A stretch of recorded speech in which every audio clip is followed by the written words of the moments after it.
ప్రభునందు ప్రియమైన వారలారా, యేసుక్రీస్తు నామములో మీకు వందనాలు తెలియజేస్తున్నాను. మరి బైబిల్లో రాయబడిన సంగతులు మనం అర్థం చేసుకునే ఒక చక్కని పద్ధతి, సులువైన పద్ధతి, మరి దేవుడే ఏర్పాటు చేసిన పద్ధతిని మీకు గుర్తు చేస్తున్నాను. ఫిలిప్పీ పత్రిక 3:16 ఎప్పటి వరకు మనకు లభించిన దానిని బట్టి మనము క్రమముగా నడుచుకుందాము అని బైబిల్లో రాయబడింది. అంటే మనకు లభించిన దానిని బట్టి మనము దేవునిలో నడుచుకోవాలి. మనకు దేవుడు ఎంత సహాయం చేస్తున్నాడంటే, మనం ఈ భూమి మీద ఆయన వాక్య ప్రకారంగా నడుచుకోవటానికి మనకు అన్ని చక్కని ఏర్పాట్లు ఆయన చేస్తున్నాడు. మన గురించి మనం మాట్లాడుకుంటే, మనము తెలుగు ప్రజలమైన మనము మరి ఆయన వాక్యం చదువుకొని, వాక్యములో ఉన్నది మరి జాగ్రత్తగా చదువుకొని పరిశీలించుకొని ముందుకు వెళ్ళటం కోసం దేవుడు మన భాషలో, తెలుగు భాషలోనే మనకి తన వాక్యమును మరి వ్రాయించి మన యొద్దకు తీసుకొని వచ్చాడు. అదే మనకు లభించినది. కనుక మన యొద్దకు లభించినటువంటి ఈ గ్రంథమును మనము చదవటం ఎలా చదువుకోవాలి అంటే, దీనిని చదివేటప్పుడు మనకి తెలుగు భాష అంటే తెలుగు అర్థం చేసుకునే చిన్న విధానం వస్తే చాలు. సామాన్యమైనటువంటి పదాలతో, సామాన్యమైన అర్థాలతో సులువుగా క్రీస్తుని నమ్మటం, ఇది బైబిల్లో మనకి దేవుడు చక్కగా వ్రాయించి పెట్టాడు. అది క్రొత్త నిబంధన. ఈ క్రొత్త నిబంధనలో ఈ పద్ధతి ప్రకారంగా మనము సులువుగా ప్రభువుని నమ్మవచ్చు. దీనికి హెబ్రీ భాష అవసరం లేదు. దీనిని సపోర్ట్ చేసుకోవటానికి, దీనిలో భావాలు, అంతర్భావాలు, బ్యాక్గ్రౌండ్ ఏముందో తెలుసుకోవాల్సినటువంటి అవసరత కోసం హీబ్రూను కానీ గ్రీకును కానీ ఆశ్రయించవలసిన అవసరత లేదు, ఇంగ్లీష్ను కానీ. ఎందుకంటే మనకి యేసుప్రభు వారు ఏమన్నారు, మీరు ఏమి వినుచున్నారో జాగ్రత్తగా చూచుకోండి అన్నాడు. మరి చూచుకోవాలి అంటే మనకు తెలిసిన భాషలోనే మనం చూసుకోగలం. తెలుగులో మనకు బైబిల్ ఉంది. తెలుగులో బైబిల్ మనం చదివేటప్పుడు, బోధించేవాళ్ళు బోధిస్తున్నప్పుడు అలా ఉందా లేదా చూడాలంటే, మీరేమి వినుచున్నారో జాగ్రత్తగా చూచుకోండి అంటే మనకు తెలుగు సరిపోతుంది. మనము మరి చెప్పుచున్న వ్యక్తి హీబ్రూ భాషలో చెబుతున్నప్పుడు మనం తెలుగులో చూస్తే అతను చెప్పేది అలా ఉందో లేదో ఎలా చూస్తాం? గ్రీకు భాష చెబుతున్నాడప్పుడు మన తెలుగులో ఉంది అలా ఉందో లేదో ఎలా చూస్తాం?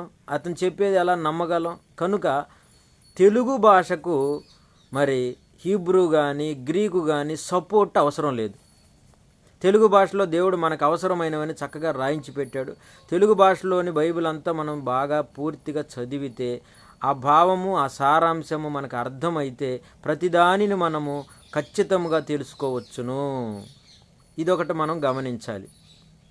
ఇక పాత నిబంధనలోని సంగతులను మరి చాలామంది చెబుతూ పాత నిబంధన సంగతులతో క్రొత్త నిబంధన సంగతులను తప్పుగా వక్రీకరిస్తున్నారు. వాటిలో భాగముగా నిర్గమాకాండం 3:1-6 అక్కడ పొదను గురించిన భాగములో ఒక దేవదూత కనబడినని అక్కడ రాయబడిన సంగతిని, ఆ రాయబడిన సంగతిని ఏం చెప్తున్నారంటే, అక్కడ దేవదూత కాదు యేసుక్రీస్తు అని చెప్తున్నారు. అక్కడ యేసుక్రీస్తు అని చెప్తున్నారు. దానికి ఏం చెప్తున్నారు వీళ్ళు? 1వ వచనము, 2వ వచనం, 3వ వచనం చదువుతూ దేవదూత కనబడిన అన్నది కదా, మరి దగ్గరకు రావద్దు అన్నాడు, పరిశుద్ధ భూమి అన్నాడు, మరి యెహోవా వాక్ అన్నాడు, నేను నీ పితరుల దేవుడును, యాకోబు దేవుడును, ఇస్సాకు దేవుడు అని అన్నాడు కదా. మరి దేవదూత నేను పితరుల దేవుడిని అంటాడా? దేవదూత అయితే నేను నీ పితరుల దేవుడును, అబ్రహాము దేవుడును, ఇస్సాకు దేవుడును అంటాడా? కాబట్టి ఇక్కడ యేసుక్రీస్తు వారు కనుక అబ్రహాము దేవుడు, ఇస్సాకు దేవుడు, యాకోబు దేవుడు, యేసుక్రీస్తు వారు అని చెబుతున్నారు. మరి వాళ్ళు చెబుతున్నది మనకి మరి అలా ఉందో లేదో చూడటానికి ఆ పాత నిబంధనలు అక్కడ వాళ్ళు చెప్పింది ఏమీ లేదు. వాళ్ళకి హెబ్రీ భాషలోకి పోయి, ఇక గ్రీకు భాషలోకి పోయి చెబితే అది అలా ఉందో లేదో తెలియటానికి మనకి హీబ్రూ భాష రాదు, గ్రీకు భాష రాదు. కనుక ఎవరైనా హీబ్రూ భాష జోలికి వెళ్ళాలన్నా, గ్రీకు భాష జోలికి వెళ్ళి దాని గురించి చెప్పాలంటే, ఇక్కడున్న ప్రజలందరికీ హెబ్రీ గ్రీకు భాషలను బాగా నేర్పి, ఆ హెబ్రీ గ్రీకు భాషను నేర్చుకొని హెబ్రీ గ్రీకు భాషలో బైబిల్ చదివే వాళ్ళ దగ్గరకు తీసుకొచ్చి అప్పుడు హీబ్రూ భాషలో చెప్పండి.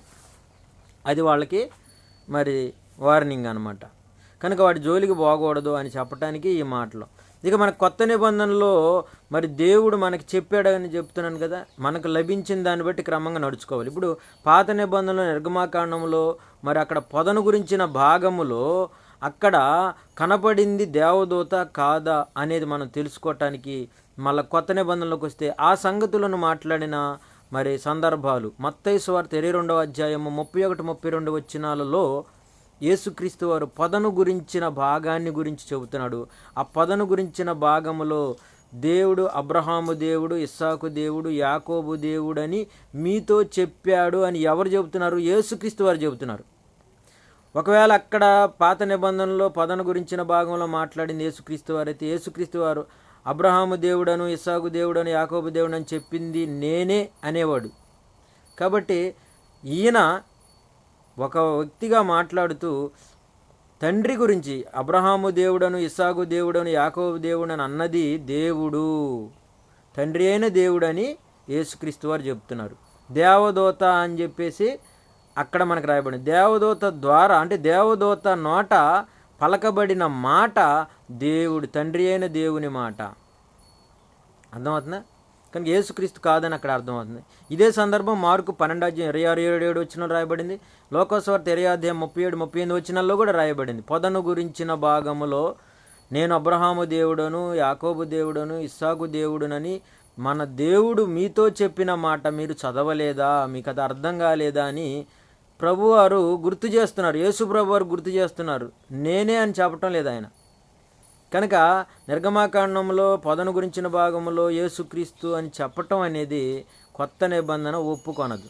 అలాగే అపోస్తలుల కార్యం 3:13 కూడా పేతురు గారు ప్రసంగం చేస్తూ మన పితరుల దేవుడు అనగా యేసును లేపిన దేవుడు అని చెప్తున్నాడు. అక్కడ యేసును మృతుల్లో నుండి లేపిన దేవుడు, అబ్రహాము, ఇస్సాకు, యాకోబులు అంటే మన పితరుల దేవుడు.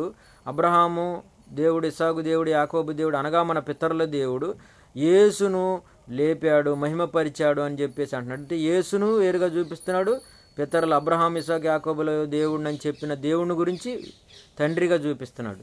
క్లియర్గా అర్థమైంది. అదే సందర్భం స్టెఫన్ గారు కూడా అపోస్తలుల కార్యం 7వ అధ్యాయం 30-32 వచనాలు స్టెఫన్ గారు కూడా మాట్లాడుతూ అక్కడ పొదను గురించిన భాగంలో దేవదూత అన్న మాటని దేవదూతగా అని చెప్తున్నాడు, కానీ యేసుక్రీస్తు అని చెప్పటం లేదు.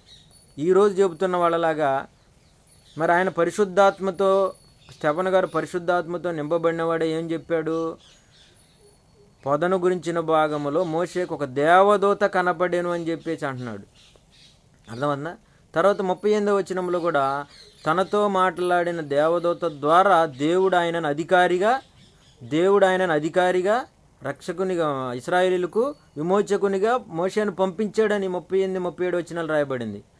నేను అబ్రహాము దేవుడను, ఇస్సాకు దేవుడను, యాకోబు దేవుడని పలకబడిన ఆ మాటలలోని దేవుడు తండ్రి, ఆ తండ్రి దేవదూత ద్వారా మోషేను నియమించి పంపించనని రాయబడింది. కాబట్టి క్రొత్త నిబంధన వెలుగులో పాత నిబంధన ముసుగులో ఏముందో మనకు అర్థమవుతుంది. పాత నిబంధనలు అక్కడ ఛాయగా ఉంటుంది కాబట్టి పూర్తి నిజస్వరూపం కొత్త నిబంధన మనకు కనబడుతుంది. అపోస్తలుల కార్యం 13:17 కూడా అపోస్తలుడైన పౌలు గారు ప్రసంగం చేస్తూ ఈ యేసుక్రీస్తు వారు మరి గురించి తండ్రి గురించి మాట్లాడుతూ మన పితరుల దేవుడు అబ్రహాము దేవుడు అని చెప్పేసి ఆ దేవుడు అని చెప్పేసి అని తండ్రి గురించి మాట్లాడుతూ యేసును లేపాడు అని యేసుక్రీస్తు వారి గురించి మాట్లాడుతున్నాడు. కాబట్టి తండ్రి ఎవరో యేసుక్రీస్తు ఎవరో తెలియకుండా కొత్త నిబంధన అర్థం చేసుకోకుండా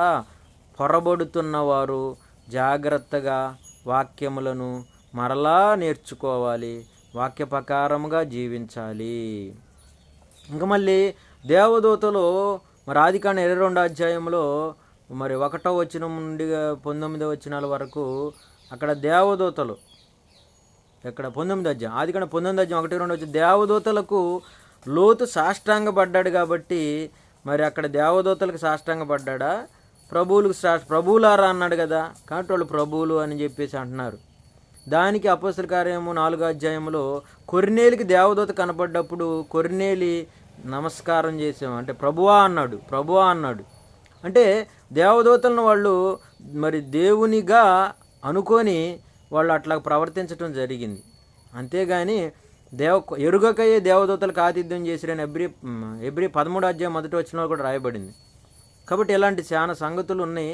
ఆదికాండం 22వ అధ్యాయంలో కూడా దేవుడు మరి అక్కడ అబ్రహామును పరిశోధించినని ఉంటుంది. కింద దేవదూత వచ్చి అబ్రహామా నీ కుమారుని మీద చెయ్యి వేయొద్దంటే అక్కడ దేవదూత ఎవరు? యేసుక్రీస్తు అని చెప్తున్నారు. అక్కడ దేవత కూడా దేవదూత అంటే దేవదూతే. కొత్త నిబంధనలో మనకి ఎబ్రీ 11వ అధ్యాయం 17-19లో అక్కడ అబ్రహాము మరి తండ్రి అయిన దేవుడిని గురించి మరి మృతుల్లో నుండి లేపుతాడని నమ్మాడు.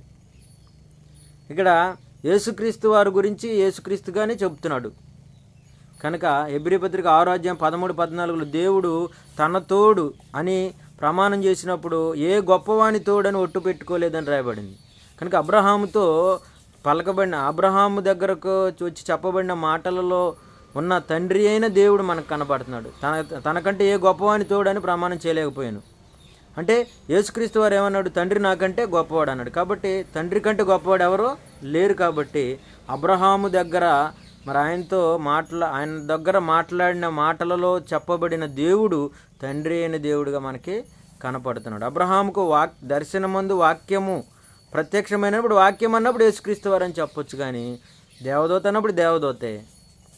తండ్రి అయిన దేవుడు వచ్చినప్పుడు అది మనకు తెలియాలంటే ఒక కొత్త నిబంధనలో రావాలన్నమాట మనకి.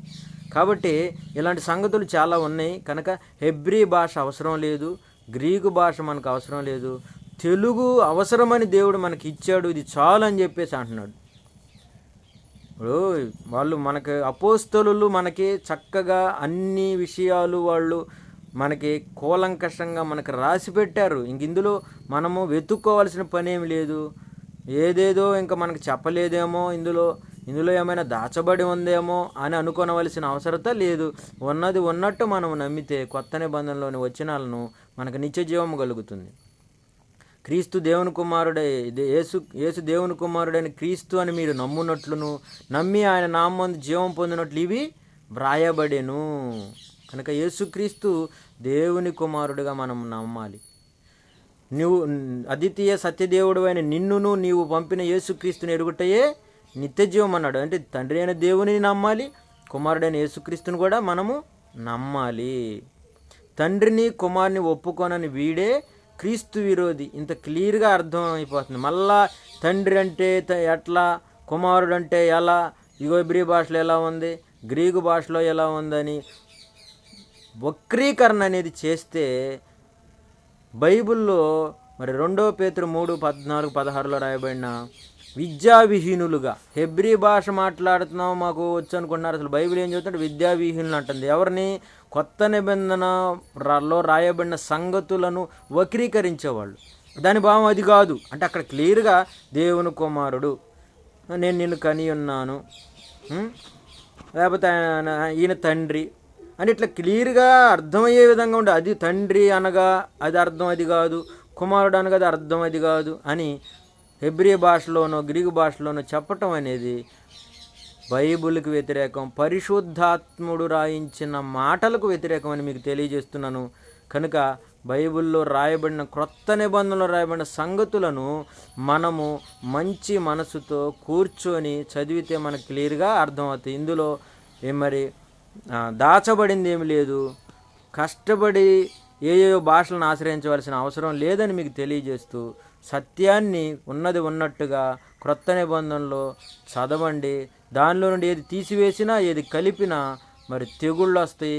జీవగ్రంథంలో పరలోకంలో పాలు పంపులు ఉండవన్న సంగతి తెలుసుకొని ఉన్నది ఉన్నట్టుగా నమ్మవాలని తెలియజేస్తూ ముగిస్తున్నాను. దేవుడి మాటలు దీవించునుగాక.